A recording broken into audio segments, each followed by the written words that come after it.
Hello officers, क्या हाल चाल, कैसे हैं सभी? सब बढ़िया। तो दोस्तों, आरआरबी जेई का एग्जाम हो चुका है और बहुत सारे ऐसे कैंडिडेट्स हैं जिनके मार्क्स काफी बढ़िया आ रहे हैं और बहुत अच्छे चांसेस है कि उनका क्लियर हो जाएगा एग्जामिनेशन। अब एग्जामिनेशन का मतलब अगर देखा जाए तो एक जो स्टेप था दैट इज एग्जाम, वो तो हो चुका। अब जो दूसरा जो स्टेप आने वाला है, जो दूसरी एक कड़ी आने वाली है, वो है डॉक्यूमेंट वेरिफिकेशन की। कि भाई आपके पास क्या क्या डॉक्यूमेंट्स होने चाहिए जो आपको वेरीफाई कराना पड़ेगा वहां पर जाके, so that you can prove that you are the genuine one, right, genuine person, कोई भी फ्रॉडगिरी वगैरह इसमें नहीं है। तो इसके लिए आप लोगों के पास क्या क्या डॉक्यूमेंट्स होने चाहिए? बहुत सारे लोग बोलते हैं पुलिस वेरिफिकेशन कराना भी जरूरी है, बहुत सारे लोगों का ये है कि अच्छा आपके पास ये भी होना चाहिए, ये भी होना चाहिए। तो बेसिकली आरआरबी ने क्या क्या मांगा है, अगर आपको वो पता चल जाए तो वो आपके लिए सबसे इजी होगा, राइट। तो चलिए दोस्तों, यहां पर आप सभी लोगों को ये बता देता हूं कि क्या क्या डॉक्यूमेंट्स की आपको जरूरत पड़ेगी जब आप लोगों का रिजल्ट आ जाएगा, राइट। और जिनको लग रहा है कि भाई मेरी तैयारी अच्छी नहीं थी या फिर मेरा कट ऑफ नहीं होगा तो मैं डॉक्यूमेंट्स के बारे में क्यों देखूं, देखो आज नहीं तो कल तुम्हारा भी सिलेक्शन होने वाला है, तो डॉक्यूमेंट्स तो पूरे होने चाहिए। तो ये सेशन सभी के लिए इंपॉर्टेंट होने वाला है और जिस तरीके से अभी आरआरबी ने डॉक्यूमेंट्स मांगे हैं, इसी तरीके से ऑलमोस्ट बहुत सारे ऐसे एग्जाम है एईजी लेवल पे जहां पे डॉक्यूमेंट्स की जरूरत पड़ती है। तो आप डॉक्यूमेंट्स में सिर्फ ये मत देखो कि आरआरबी के लिए मैं बता रहा हूं, डॉक्यूमेंट्स वेरिफिकेशन में क्या क्या होता है वो सारी चीजें आपको बता रहा हूं, ठीक है।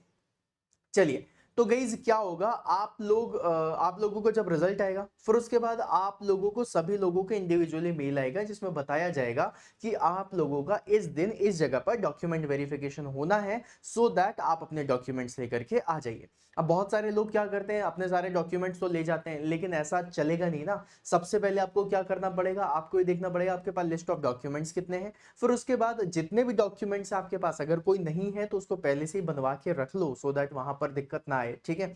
और साथ में आप लोगों को एक चीज और बता दूं, जितने भी डॉक्यूमेंट्स हैं उनकी एटलीस्ट दो दो फोटोकॉपी तो करा ही लेना। अगर 10th की मार्कशीट है तो उसकी दो फोटोकॉपी, 12th की मार्कशीट है उसकी दो फोटोकॉपी। तो फोटोकॉपी भाई साहब बहुत ज्यादा इंपॉर्टेंट है, ठीक है। अब देखो गाइज, यहां पर एक जो इंपॉर्टेंट डॉक्यूमेंट वेरिफिकेशन के लिए मैं क्यों इतना ज्यादा फोकस कर रहा हूं, गलती से भी एक डॉक्यूमेंट भी अगर मिस हो जाता है और अगर आप लोगों के पास उस ड्यू डेट पर डॉक्यूमेंट नहीं है, तो मेरे दोस्त आपके कितने अच्छे नंबर आए हो आपका सिलेक्शन नहीं होगा। ये बहुत ही स्ट्रिक्ट रूल है गवर्नमेंट का कि यहां पर आपके पास डॉक्यूमेंट सारे होने चाहिए। इसीलिए सबसे पहले बता दे रहा हूं कि अगर कोई डॉक्यूमेंट नहीं है या फिर अगर तुम्हें अरेंज करना है तो तुम कर लो, ठीक है। तो सबसे पहले डॉक्यूमेंट्स में चलते हैं। तो गाइज, अब जो डॉक्यूमेंट मैं बताने वाला हूं वो जरूर ध्यान से देख लेना, क्योंकि ये आरआरबी में ही दिया हुआ है, आरआरबी ने ही इन डॉक्यूमेंट्स की लिस्ट बताई है। तो सबसे पहले अगर देखा जाए तो ये जो डॉक्यूमेंट की लिस्ट है कहां पर आप सभी लोगों को मिलेगी गाइस, तो आपको बता दूं जो आरआरबी का डिटेल नोटिफिकेशन आया है उसमें 19 नंबर का पॉइंट देख लेना, इसमें लिखा हुआ है, ठीक है। अब इन्होंने बोला है verification of the original documents and format of the certificates, क्या क्या होने चाहिए। सबसे पहले लिखा हुआ है जो कैंडिडेट्स हैं जो शॉर्ट लिस्ट होंगे डॉक्यूमेंट वेरिफिकेशन के लिए will have to submit all their original documents along with two sets of self assisted photocopies at the time of DV। मतलब कहने का क्या है कि भैया ओरिजिनल डॉक्यूमेंट्स तो लेकर के जाना है लेकिन साथ में सेल्फ अटेस्टेड। अब सेल्फ अटेस्टेड कहने का मतलब है कि जितने भी डॉक्यूमेंट्स आपने फोटोकॉपी कराई है उन सब पे अपना साइन कर देना, राइट। अब साइन करने की आदत डाल लो ऑफिसर्स, बहुत साइन करने हैं अब लाइफ टाइम, है ना। तो अब गाइज साइन कर देना उसमें, वो कहलाता है सेल्फ अटेस्टेड, ठीक है। तो सेल्फ अटेस्टेड कर देना है डॉक्यूमेंट को और साथ में लिखा हुआ document should be brought by the candidates in original as applicable for the verification are as indicated below. कि भाई साहब ओरिजिनल डॉक्यूमेंट्स भी लेके जाना, ओरिजिनल जमा नहीं होते हैं, बस वेरिफिकेशन के लिए यूज में आता है, ठीक है। सबसे पहले लिखा हुआ है मैट्रिकुलेशन, मतलब 10वीं का सर्टिफिकेट लेकर के जाना है ना, जिसमें आप लोगों की डेट ऑफ बर्थ होती है। 10वीं का सर्टिफिकेट इसलिए इंपॉर्टेंट है कि उसमें डेट ऑफ बर्थ लिखी होती है। अब एक चीज और समझ लो, 12वीं में नहीं लिखी होती, तो ये मत करना कि भाई 12वीं की ले गए थे 10वीं की नहीं ले गए, कितने भी मार्क्स आए कोई फर्क नहीं पड़ता, ले जरूर जाना, ठीक है। फोटोकॉपी के साथ 10वीं की मार्कशीट चाहिए, लिखा हुआ है जो जो मैं आप सभी लोगों को बता दे रहा हूं, ठीक है। आप लोगों को 10th की मार्कशीट चाहिए, फिर उसके बाद लिखा है 10+2 इंटर और हायर सेकेंडरी, है ना, जिसको बोलते हैं। तो ये 10+2 मतलब 12वीं की मार्कशीट ले जाना। उसके बाद अगर आप लोगों ने डिप्लोमा करा है, इंजीनियरिंग करा है या फिर कोई साइंस डिग्री सर्टिफिकेट है विद सेमेस्टर वाइज मार्कशीट, है ना। कहने का मतलब अब समझ लो, इसमें बहुत इंपॉर्टेंट है, डिप्लोमा की सिर्फ या इंजीनियरिंग की सिर्फ डिग्री मत लेकर के जाना।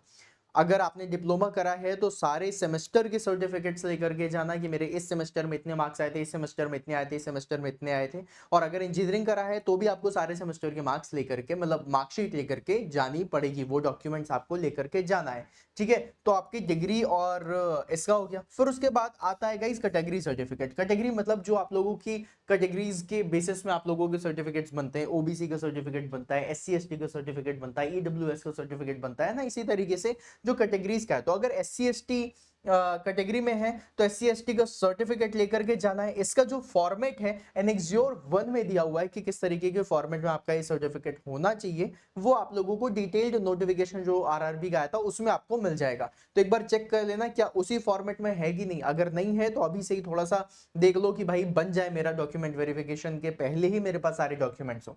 अगर आपके पास ओबीसी का है तो आप ओबीसी का भी सर्टिफिकेट बना सकते हो। अब जरूरी थोड़ी ना कि एससी एसटी का है तो ओबीसी का भी होगा, मतलब जिसका ओबीसी का है वो ओबीसी के सर्टिफिकेट को देख ले, जिसका एससी एसटी का है वो एससी एसटी को देख ले। ठीक है, फिर उसके बाद नेक्स्ट आता है अगर आप ओबीसी सर्टिफिकेट में नॉन क्रीमी लेयर पे आते हो। देखो नॉन क्रीमी लेयर कहने का मतलब क्या हो जाता है, एक हो जाता है मतलब ये जो क्रीमी लेयर सेट करा गया है ये पावर्टी लाइन के बेसिस में करा गया है ना। तो जो नॉन क्रीमी लेयर मतलब थोड़ा बेटर उसमें आते हैं, उसमें देखा जाता है। ठीक है, नॉन क्रीमी लेयर और क्रीमी लेयर ऐसे बनाया गया, तो नॉन क्रीमी लेयर नीचे आ जाएगा, राइट है ना। तो अब इसमें अगर मैं बोलूं तो इसमें non creamy layer declaration bye OBC certificates है ना, इसको भी आप लोगों को देखना है कि आप लोगों को किसमें आ रहा है। फिर उसके बाद income certificate for waiving examination fee for the economically backward classes as per the annexure 3। तो भाई साहब अगर आप लोगों को economically backward classes that is EBC के थ्रू आता है तो उसमें इनकम सर्टिफिकेट भी आप लोगों को दिखाना पड़ेगा। ऑब्वियसली आपका नहीं होगा तो फिर फैमिली में जो आपके जिनकी वजह से घर चल रहा है, जैसे मम्मी है या पापा हैं या भैया हैं, बड़े भैया हैं, उनकी वजह से चल रहा है तो उनका एक इनकम सर्टिफिकेट आप अपनी फैमिली का देख लेना। फिर उसके बाद अगर आप किसी भी माइनॉरिटी कैटेगरी में आते हैं तो माइनॉरिटी कम्युनिटी डिक्लेरेशन चाहिए और on non judicial stamp paper. ठीक है, अब देखो इसमें लिख दिया non judicial stamp paper for minority candidates. ठीक है, तो मतलब स्टैम्प पेपर पे आप लोगों को ये चीज लिखवा के लेके जानी पड़ेगी माइनॉरिटी के लिए। देन उसके बाद original discharge certificates for ex serviceman. अगर एक्स सर्विसमैन है तो ओरिजिनल डिस्चार्ज सर्टिफिकेट आपके पास होना चाहिए। देखो ओरिजिनल बोल रहे हैं इसका मतलब ये नहीं है कि फोटोकॉपी नहीं लेके जाना है, फोटोकॉपी तो जरूर लेके जाना है, लेकिन ओरिजिनल भी आपके पास होना चाहिए, ये चीज याद रखना। देन कोई medical certificate for the person with the benchmark disabilities, जिसे हम पीडब्ल्यूबीडी के बोलते हैं, है ना, कि आपकी अगर कोई डिसेबिलिटीज है तो उसके लिए ओरिजिनल सर्टिफिकेट जो होगा वो भी मेडिकल सर्टिफिकेट जिसे बोलते हैं ये भी लेकर के जाना है। ठीक है, फिर उसके बाद देखा जाए तो self declaration for ex serviceman वाला आप लोगों को सर्टिफिकेट लेके जाना है, ये एनेक्सियोर 6 में मिल जाएगा। ठीक है, फिर उसके बाद देखा जाए तो एनओसी, एनओसी का मतलब होता है क्या है, एनओसी फ्रॉम द सर्विंग। अच्छा हाँ, तो भाई देखो एनओसी का मतलब ये हो जाता है कि हमें कोई दिक्कत नहीं है ना, जिसको हम लोग बोलते हैं नो ऑब्जेक्शन सर्टिफिकेट। ठीक है, तो अगर आप किसी भी ऑर्गेनाइजेशन में वर्क कर रहे हो तो आपको एनओसी वहां से ऑर्गेनाइजेशन से लेना पड़ेगा, है ना, लिखा हुआ है NOC from the serving employees with the date of appointment. ठीक है, फिर उसके बाद कि भाई कब से काम कर रहे हो, ये सारी चीज उसमें हो जाएंगी। फिर उसके बाद NOC from the serving defence personnel with the probable date of the discharge. तो ये भी मतलब अगर आपके पास ये है तो अच्छी बात है, या फिर ये डिफेंस का है तो ये चाहिए। फिर उसके बाद एक गैजेट नोटिफिकेशन एंड और any legal document in case of a formal change of the name as mentioned. कहने का मतलब क्या है, कई बार ऐसा हो जाता है कि आप लोगों का नाम बचपन में कुछ और होता है, फिर बड़े होते होते आप लोग अपना नाम चेंज करा लेते हैं। अगर कुछ इस तरीके से हुआ है कि आपने अपना नाम चेंज कराया है, या फिर अगर आपने डेट ऑफ बर्थ भी चेंज कराई है, या फिर कुछ भी आपके ओरिजिनल डॉक्यूमेंट्स में कोई भी चेंजेस हुए हैं, तो उसके लिए क्या करना पड़ेगा, एक गैजेटिंग नोटिफिकेशन या फिर लीगल डॉक्यूमेंट, जैसे कि स्टैम्प पेपर में लिखवा के लेके चले गए, या फिर किसी गैजेटेड ऑफिसर से उस स्टैम्प पेपर पर साइन करवा लिया कि सर देखो ऐसा ऐसा हुआ था इसके लिए, तो मतलब कोई आप लोगों को एक साइन डॉक्यूमेंट चाहिए होगा। फिर उसके बाद self certification by the transgender candidates, है ना, अगर ट्रांसजेंडर कैंडिडेट्स हैं उनके लिए भी है। और डिक्री ऑफ द डिवोर्स, अगर कोई डिवोर्स्ड है या फिर जिनका जो सेपरेट हो चुके हैं उनका अगर वो सर्टिफिकेट हो तो वो भी आप लोगों को लेके जाना है। अगर इन केस ऑफ कोई ऐसा है जिनके पार्टनर का इंतकाल हो गया या फिर जिनके पार्टनर अब स्वर्गवासी हैं, तो उसके लिए जो डेथ सर्टिफिकेट है वो भी आप लोगों को लेकर के जाना पड़ेगा, राइट, ये याद रखिएगा। फिर उसके बाद गाइस जो आप लोगों को दिख रहा है ये है 18वें नंबर का point, that ex service man candidates who secure civil employment after applying for this CEN, ठीक है, okay, should give self declaration to the concerned employer about the details of application against CEN as soon as they join. Okay, देखो भैया यही कह रहे हैं कि जो एक्स सर्विसमैन है अगर उन्होंने बाद में सिविल एम्प्लॉयमेंट ले लिया है तो उसके लिए आप लोगों को देखना पड़ेगा कि आप लोगों के पास NOC होना चाहिए, ठीक है। फिर उसके बाद क्या लिखा है, अब जैसे कि ये डॉक्यूमेंट्स हैं, अब आप लोगों के पास तो भाई आ गया रिजल्ट, आपका सिलेक्शन हो गया, बधाई हो, मिठाई भी खिला दी। अब उसके बाद ये जितने भी डॉक्यूमेंट्स हैं उनको आप लोगों को अपलोड करना है। लिखा हुआ है that further these candidate should upload the scanned copies in true colour, मतलब कलर्ड स्कैन करना, फोटोकॉपी वाला स्कैन नहीं, black and white, of photo and signature before their DV date through the portal that is oirms.ir.gov.in/rrbdv। यहां पर आप लोगों को क्या करना है, अपनी जितनी भी स्कैन कॉपीज हैं वो आप लोगों को अपलोड करना है, फोटो और सिग्नेचर का। देन उसके बाद all certificate should be either in English और Hindi, where certificates are not in English और Hindi, self attested translated version in Hindi and English should be produced wherever whenever required। ठीक है, कहने का मतलब है कि भैया अगर कोई ऐसा सर्टिफिकेट है जिसमें हिंदी में लिखा है, इंग्लिश में भी लिखा है, तो फिर या तो वो हिंदी में हो या इंग्लिश में हो। अगर दोनों लैंग्वेज में है तो फिर आप लोगों को उसको कन्वर्ट करवाना पड़ेगा। वैसे इसकी कोई भी जरूरत पड़ी नहीं आज तक, है ना, पड़ती भी नहीं है, ठीक है। फिर उसके बाद लिखा है नो एडिशनल टाइम, इसको ये जो है इसको स्टार बना लेना भाई साहब, बहुत इंपॉर्टेंट लाइन लिखी हुई है। No additional time will be given to the candidates not producing their original certificate on the date of DV। कह रहे हैं कि अगर डेट ऑफ DV के पहले तक में आपने ओरिजिनल सर्टिफिकेट नहीं दिया तो भैया सबसे बड़ी गलती होगी, कोई एडिशनल टाइम आपको नहीं दिया जाएगा, ठीक है। And the candidature of such candidates is liable to be fortified forfeited, है ना। तो मतलब इसका कहने का मतलब क्या हो गया, इसका कहने का मतलब है कि फिर आप लोगों का जो कैंडिडेचर है या फिर आप लोगों का जो एप्लीकेशन है उसको ये खारिज कर सकते हैं, ये इन्होंने साफ साफ बता दिया है, ठीक है। फिर उसके बाद लिखा है candidates who were absent during the document verification will forfeit their candidature. यही लिखा हुआ है कि भाई साहब अगर आप लोग आए और आप डॉक्यूमेंट्स नहीं लाए तो भी आपकी जो एप्लीकेशन है उसको खारिज किया जा सकता है, और अगर आप एब्सेंट रहे तब तो आप समझ ही जाओ कि वो तो खारिज ही है, राइट। तो दोनों ही केस में आप लोगों को देखना है कि ये केसेस ना हो, पहले से ही डॉक्यूमेंट्स वगैरह आप लोगों को सही रखने हैं, ठीक है। इसके बाद गाइस आरआरबी ने दो नोट करा के भी पॉइंट दिए हुए हैं, वो भी आप सभी लोगों को बता देता हूं, और ये दो पॉइंट्स हैं जिसको आप लोगों को समझना है। पहली चीज इन्होंने लिखी है that candidates who wish to be considered against the vacancies reserved और seek age relaxation must submit the requisite relevant certificate in the original form the competent authority, okay, in the prescribed format at the time of DV। कि भैया जो prescribe format दिया हुआ है एनेक्सियोर 1 2 3 4 5 का, उसी format में टाइम ऑफ DV के टाइम पे दे देना। Otherwise there claim for SC ST OBC EWS ex serviceman PWBD status will not be entertained. कहने का मतलब है कि अगर हमने जिस तरीके के फॉर्मेट में मांगा है, अगर आप उसी फॉर्मेट में अगर आप हमें वो सारे सर्टिफिकेट्स नहीं देते हो तो फिर हम आपको कंसीडर नहीं करेंगे किसी भी कैटेगरी का, हम आपको एज अ जनरल लेकर के चलेंगे, ठीक है।